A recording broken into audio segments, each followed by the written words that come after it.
nice introduction, thank you, Irene. This is a great tale that Robbie wrote. It's not, however, in a language which is easily understood, particularly by people who are not native to this land. So let me explain a few words that might help. There are words which describe one of his favourite pastimes, drinking. And we talk about greening swats, tippany, and we talk about usquebaugh. Greening swats and tippany are beer, and usquebaugh is whiskey. And the story does talk a lot about drinking. Tam, who the story is about, does enjoy drinking. His wife would say rather too much. And he does find himself later on in the story coming across a rather dangerous lady. And this lady is called Nanny. And what's dangerous about her, he's kind of bewitched by the fact that she is wearing a cutty sark. If you remember, we come across the words cutty sark. A sark is a short undergarment, and it's cutty means it's very short. The other main characters in the story is Tam's horse, Maggie. Okay. When chapmen biddies leave the street, and rooty neighbours meet, as market days are wearing late, and folk begin to tap the gate, and we sit boozing at the nappy, getting fou and unco happy. We think now on the long Scots miles, the mosses, waters, slaps and stiles that lie between us and our hame. Where sits our sulky, sullen dame, gathering her brows like gathering storm, nursing her wrath to keep it warm. This truth and honest Tam O'Shanter, as he frae air a night did canter, all there while ne'er a toot passes for honest men and bonny lasses. Ah, Tam, has thou but been sae wise as ta'en thy ain wife Kate's advice? She tell't thee weel there was a skellum, a bletherin', blusterin', drunken devil, that frae November till October a market day thou wasna sober. Ilka melder wi' the miller, thou sat as long as thou would siller, that every naig was car a shoe on, the smith and thee got roaring full. And at the laird's house, even on Sunday, he drank the Kirkton Jean till Monday. She prophesied that later soon he'd be found deep drowned in Doon, or catch the warlocks in the mark by all of us all haunted kirk. Ah, gentle dames, it gars me great to think how mony counsels sweet, how mony lengthened sage advices the husband frae the wife despises. But to our tale. A market night, Tam had got planted and right. Fast by an ingle, blazing finely, with reaming swats that drank divinely. And at his elbow, Suitor Johnny, his ancient, trusty, drooty cronny. Tam looed him like a very brother. They'd been fool for weeks together. The night drave on with songs and clatter, and out the ale was getting better. The landlady and Tam grew gracious with favours secret, sweet and precious.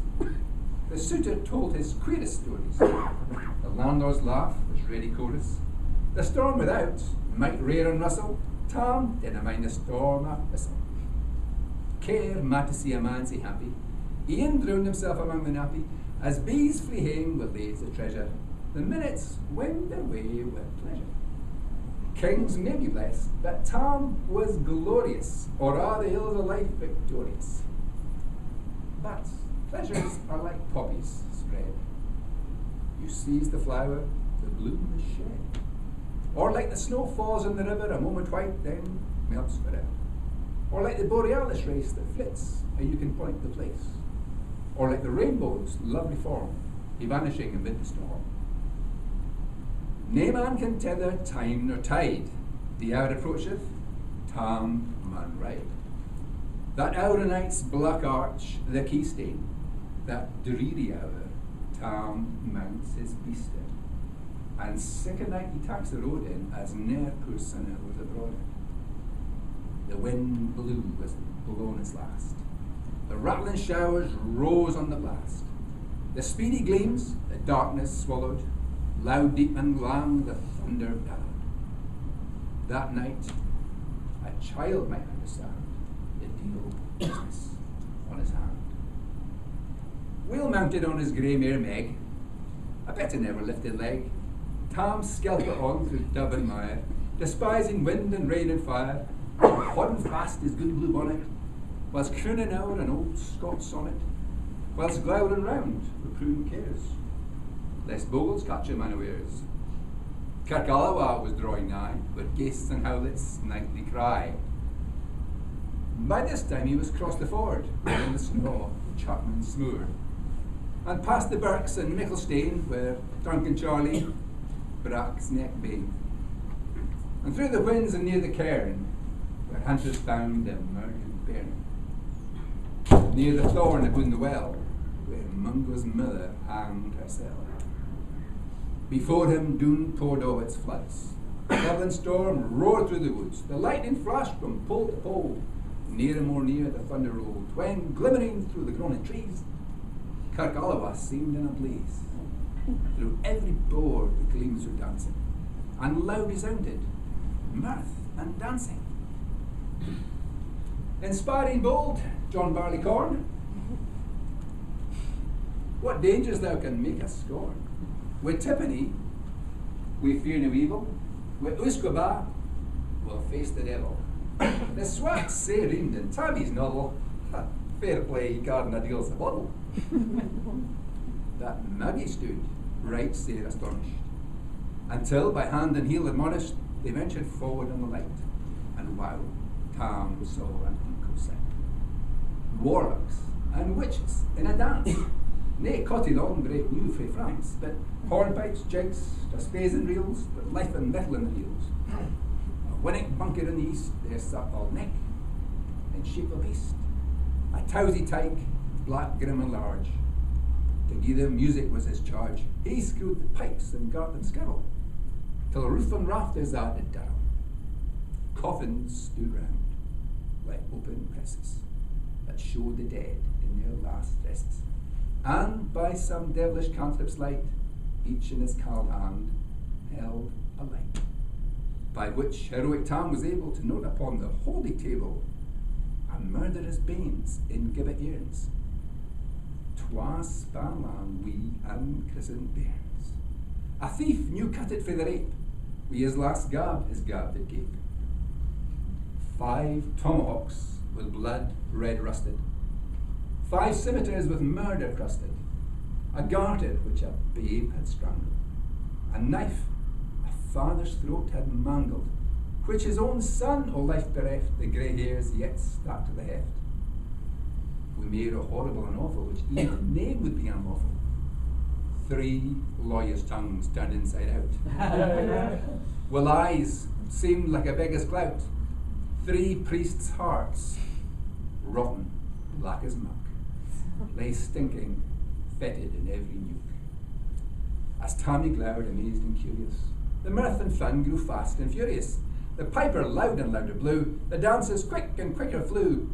They reeled, they set, they crossed, they clicked, till ilka carlin swat and reeked, and Custer daddies to the work, and Lincoln at it in her sark. Ah, Tam, had they been queens, and plump and strapping in their teens, their sarks instead of creasy flannin, with snow white 1700 linen, their birks of mine, my only pair, the aints were plush with good blue hair, and I gien them off my haddies for they blinked to they bonny birds. But withered beldams, old and droll, rig woody hags would spain a foal, louping and flinging on a crummock, one in a turn you start. But Tam knew what was what through Brawley. There was awen some wench in Whalley, that night he listed in the court. Long after kenned on Carrick shore, for mony's a beast of dead she'd shot, and perished mony's a bonny boat, and shoot baith mickle corn and bear, and held the countryside in fear. Her cutty sark, o Paisley harm, that while a lassie she'd worn, in longitude to sorely scanty, it was her best, and she was vaunty. Ah, little ken, thy reverend granny, that sark, she coughed for her wee nanny, with £12 Scots was all her riches. 'Twad Evad grace a dance of witches. But here my muse, her wing man cower. Sick flights are far beyond her power to sing how Nanny lap and flang, a super maid she was and strong, or how Tommy stood as ain bewitched, and thought his very een enriched. Even Satan glowered and fidged fu fain, and watched him blue a mighty main, till first a caper sign another. Tommy tint it all together, and roars out, "Well done, Cuddy Sark!" And in an instant all was dark. And scarcely had he Maggie rallied, when out the hellish legion sallied, as bees buzz out with angry fight, when plundering herds assail their bite, as open pussies mortal foes, when pop she starts before the nose, as eager runs the market crowd, when catch the thief resounds aloud, so Nanny rins. The witches follow, with mony an eeldrich screech and hollow. Ah, Tam, they'll get thy fairin', in hell they'll roast thee like a herring. In vain thy Kate awaits thy coming. Kate soon will be a woeful woman. Now do thy speedy utmost, Meg, and gain the keystane o' Peg.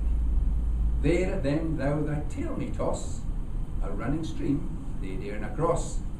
But ere the keystone she could make, the fainter tail she had to shake, for Nanny far before the rest, hard upon the noble Maggie pressed, and flew at Tam with furious ettle. But little wist she Maggie's mettle. A spring brought off her master heel, and left behind her ain grey tail. The car then clotted by the rump, and left poor Maggie scarce a stump. Now, wha this tale of truth shall read, ilk man and mother's son, take heed. Whene'er to drink you are inclined, or Cuddy Sarks run in your mind, think, you may buy the joys o'er dear. Remember, Tam O'Shanter's mare.